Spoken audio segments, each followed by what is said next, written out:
Hello students, I am Vimlesh Sharma from Shiv Jyoti educational group Kota. आज हम हिंदी पाठ्य पुस्तक नवरस का पाठ 2 पढ़ने जा रहे हैं।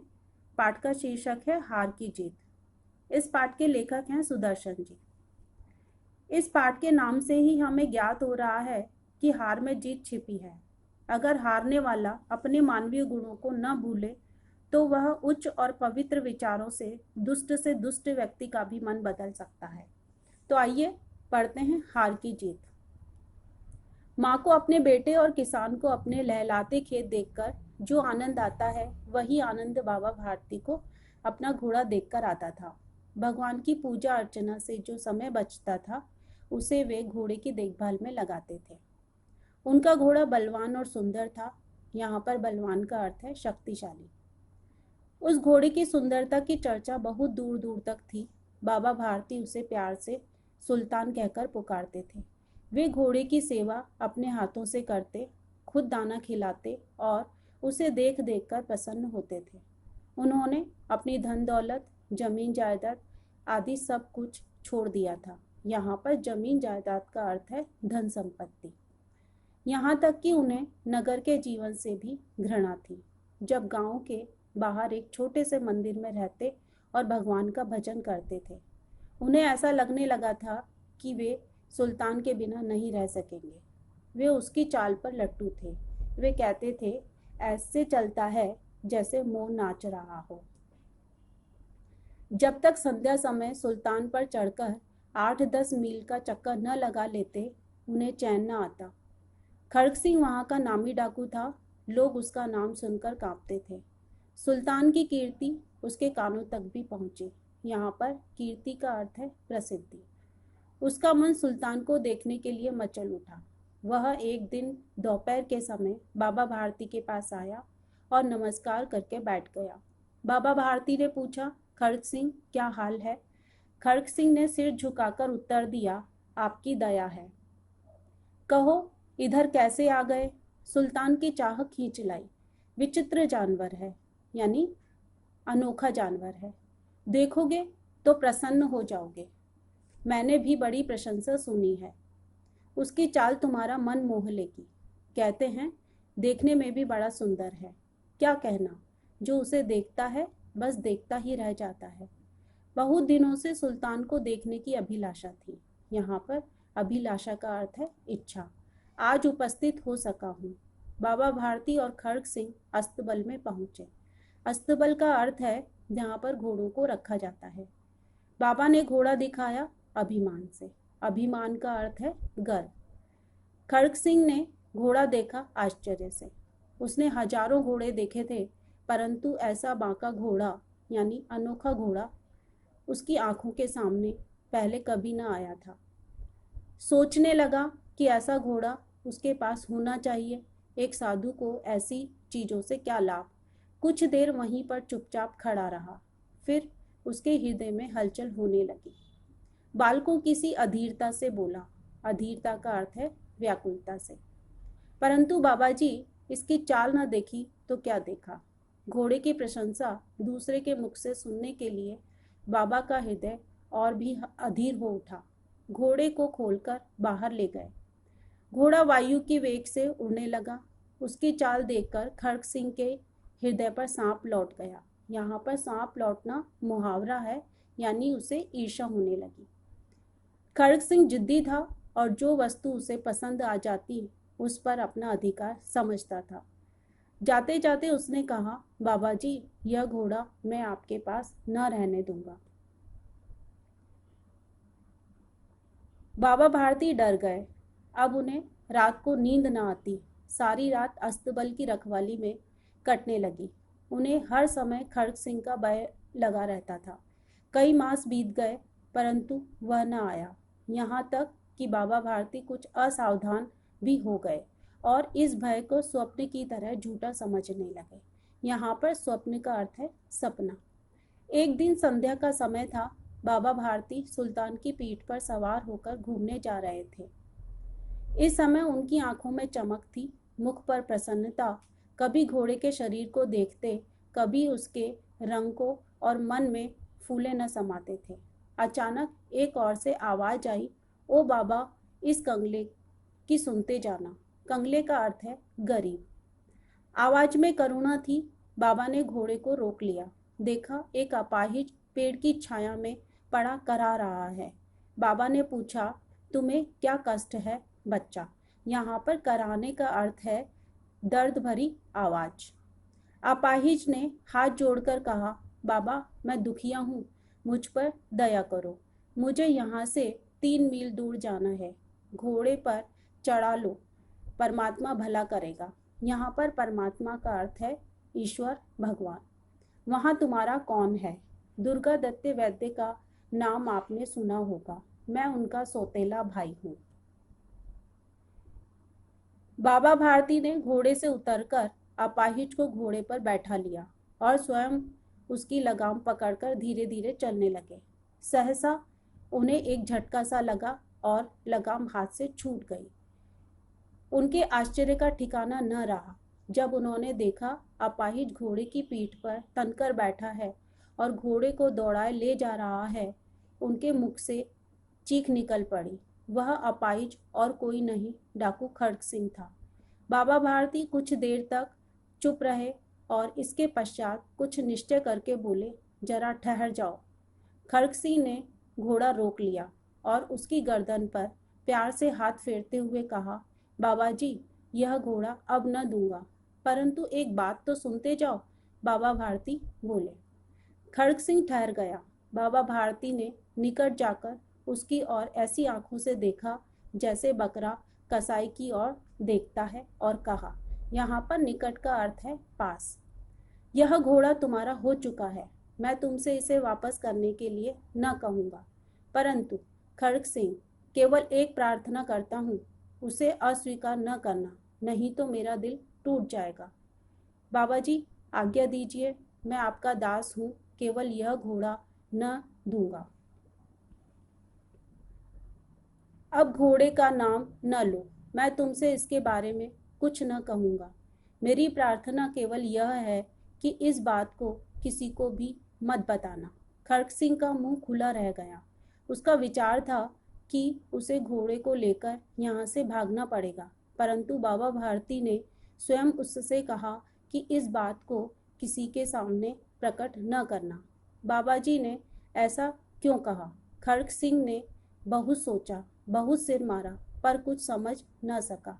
हार कर उसने अपनी आंखें बाबा भारती के मुख पर गड़ा दी और पूछा, बाबा जी, इससे आपको क्या डर है? सुनकर बाबा जी बोले, लोगों को यदि इस बात का पता चल गया तो वे किसी दीन दुखी पर विश्वास न करेंगे। यह कहते कहते उन्होंने सुल्तान की ओर से मुंह मोड़ लिया। बाबा भारती चले गए, परंतु उनके शब्द खड़ग सिंह के कानों में अब भी गूंज रहे थे। सोचता था, कैसे ऊंचे विचार हैं, कैसा पवित्र भाव है। उन्हें इस घोड़े से प्रेम था। इसे देखकर उनका मुख फूल की तरह खिल जाता था। कहते थे, इसके बिना मैं रह न सकूंगा। इसकी रखवाली में वे कई रात सोए नहीं। भजन पूजा छोड़कर बस इसकी रखवाली करते रहे, परंतु आज उनके मुख पर जरा भी दुख दिखाई न पड़ता था। उन्हें केवल यह ख्याल था कि कहीं लोग दीन दुखियों पर विश्वास करना न छोड़ दें। ऐसा मनुष्य मनुष्य नहीं, देवता है। रात्रि के अंधकार में खड़ग सिंह बाबा भारती के मंदिर पहुंचा। यहाँ पर अंधकार का अर्थ है अंधेरा। चारों ओर सन्नाटा था। आकाश में तारे टिमटिमा रहे थे। थोड़ी दूरी पर गांव के कुत्ते भौंक रहे थे।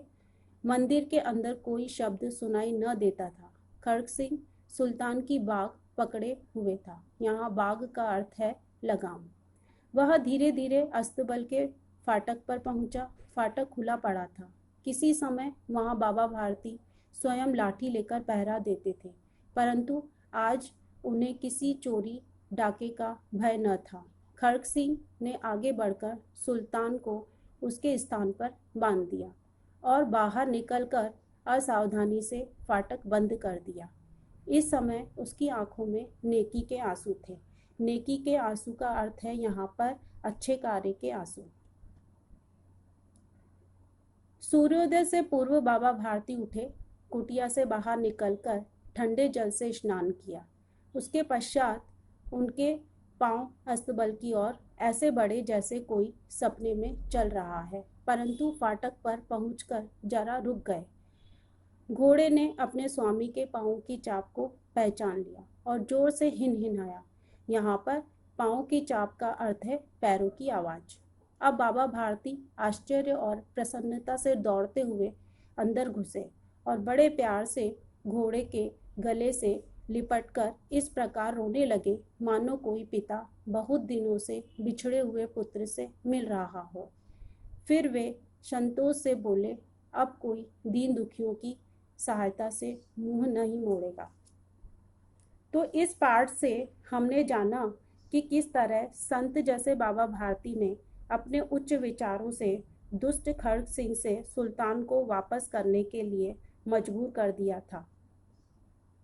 बच्चों, अब आ जाते हैं हम अपने पार्ट 2 के इंटरनल प्रश्न पर। प्रश्न नंबर 1 देखिए, आप अपनी बुक ओपन कर लीजिए। नगर के जीवन से किसको घृणा थी? आप पेज नंबर निकालेंगे 11 जिसमें आपको ऊपर ही ऊपर लिखा हुआ मिलेगा। आपको इसका आंसर उत्तर भी दिया हुआ है, बाबा भारती को आपको रेखांकित करना है। नगर के जीवन से किसको घृणा थी, आप रेखांकित करेंगे और उत्तर भी लिखेंगे वहीं पर। रेखांकित कर लीजिए, बाबा भारती को। Page number 11। प्रश्न नंबर 2, बाबा भारती ने किसको घोड़े पर बिठा लिया? अब आ जाइए आप पेज नंबर 12 पे। उत्तर है अपाहिज को। पेज नंबर 12 पे आ जाइए। नीचे आपको ये दिया हुआ है, बाबा भारती ने किसको घोड़े पे बिठा लिया। अभी मैंने आपको बताया भी है कि बाबा भारती ने अपाहिज को घोड़े पर बिठा लिया था। Page number 12। प्रश्न नंबर 3 देखिए, घोड़े ने किसके पांव की चाप मतलब आवाज को पहचान लिया? पेज नंबर 14 पे आ जाइए। पेज नंबर 14 पे नीचे वाला सेकंड बिल्कुल लास्ट पैराग्राफ उस पे दिया हुआ है, घोड़े ने किसके पांव की चाप को पहचान लिया? उत्तर है अपने स्वामी के, मतलब बाबा भारती उसका स्वामी था तो उनके पांव की चाप यानी आवाज को पहचान लिया। अब आ जाते हैं हम प्रश्न पर। बाबा भारती के घोड़े का नाम क्या था? अभी मैंने आपको बताया है सुल्तान। प्रश्न नंबर 2, पूजा अर्चना के बाद बाबा भारती का समय कहाँ व्यतीत होता था? ये भी मैंने अभी आपको बताया था, घोड़े की देखभाल में। प्रश्न नंबर 3, बाबा भारती का घोड़ा कैसा था? बाबा भारती का घोड़ा जो था बहुत ही बलवान, ताकतवर और सुंदर, यानी कि बलवान और सुंदर था। प्रश्न नंबर 4, घोड़े को देखकर खड़ग सिंह ने बाबा भारती से क्या कहा? ये घोड़ा मैं आपके पास न रहने दूंगा। क्या बोला था? जब वह घोड़े को देखने आया था तो देखने के बाद जब उसकी चाल देखता है तो वह बोलता है कि अब ये घोड़ा मैं आपके पास न रहने दूंगा। प्रश्न नंबर 5, अपाहिज वास्तव में कौन था? डाकू खड़ग सिंह। जो अपाहिज बनकर पेड़ के नीचे बैठा हुआ था जिसने सहायता मांगी थी वो कौन था असलियत में? डाकू खड़ग सिंह। प्रश्न नंबर 6, यदि लोगों को खड़ग सिंह की बात का पता चल जाता तो वे किस पर विश्वास ना करते? ये बाबा भारती ने कहा था कि तुम किसी को भी मत बताना कि तुमने किस तरीके से इस घोड़े को मुझसे ले लिया था, क्योंकि लोग दीन दुखियों पर फिर क्या नहीं करेंगे? विश्वास नहीं करेंगे। अब आ जाते हैं आप अपने पेज नंबर